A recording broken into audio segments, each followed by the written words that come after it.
Through these doors since 2001, the Military Heritage Museum has been one of Southwest Florida's premier attractions. Located 2 blocks from the majestic Fisherman's Village in Punta Gorda, it is a one-of-a-kind gem, a museum unlike any other in the state of Florida or the nation. A walk through the Military Heritage Museum is a transportation through time and space. A real point of pride for Southwest Florida. The museum serves as a showcase of volumes of authentic, one-of-a-kind artifacts, to be sure, with over 17,000 square feet of true history. An incredible reminder to all who enter these doors of the tremendous price of freedom. Perhaps the greatest strength of the museum, adding an entire dimension to its presentation, are its veteran volunteers, many who have been the tip of the spear, sharing their experience and experiences. Our volunteers are the backbone of the museum. These folks have endless first-hand stories, and they live them. What makes us unique is we are not just a place to see old stuff, but this multi-dimensional experience with volunteers who many have felt the throes of battle, the adrenaline of a cockpit, the wake of a ship at sea, and in some cases, the sting of a bullet.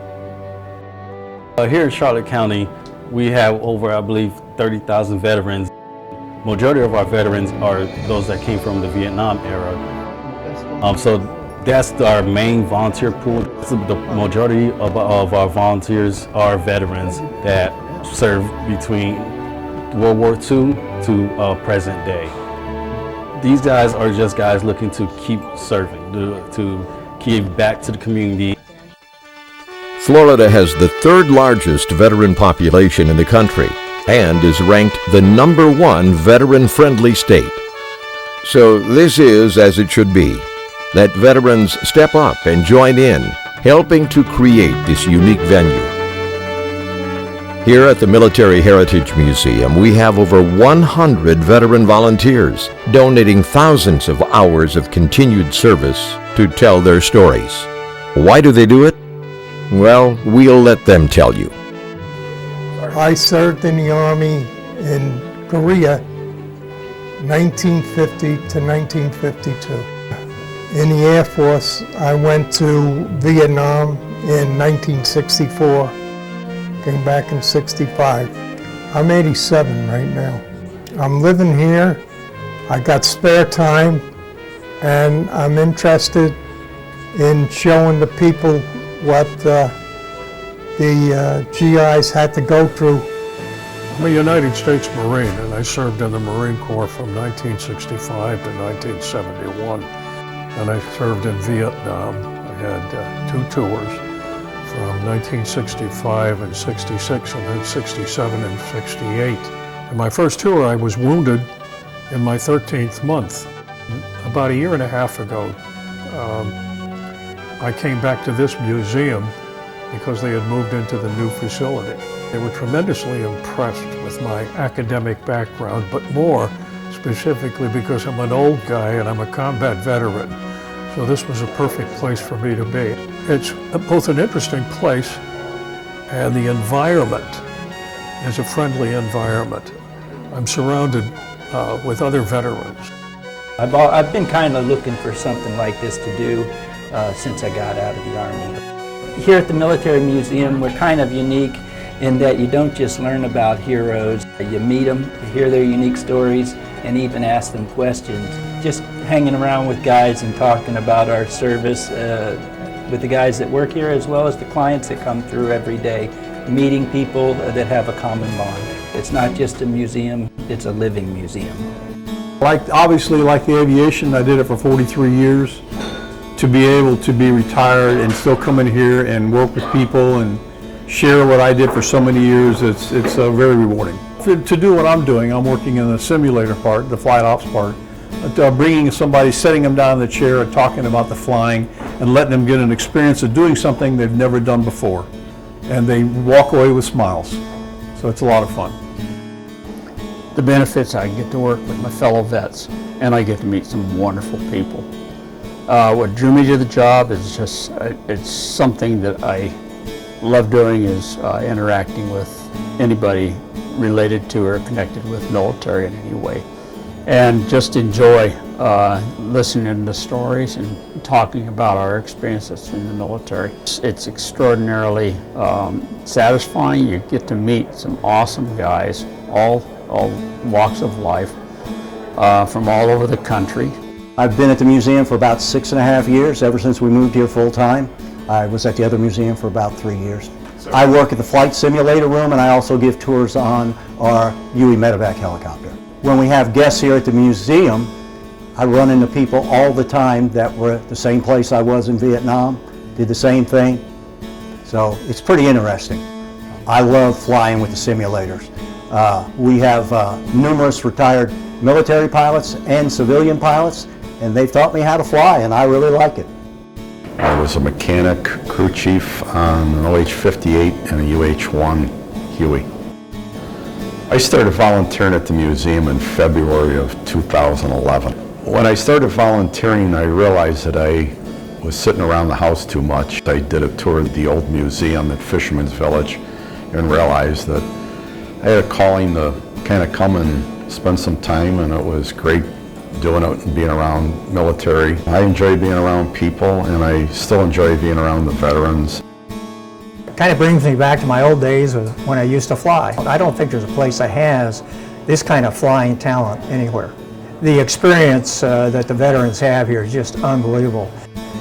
Most of the questions they ask gets answered because of the experience of the people here, and they just love being around the veterans that flew airplanes, and they're very curious. I have not gone to another museum that has flight simulators. So I think this really sets it apart from even the Air Force Museum.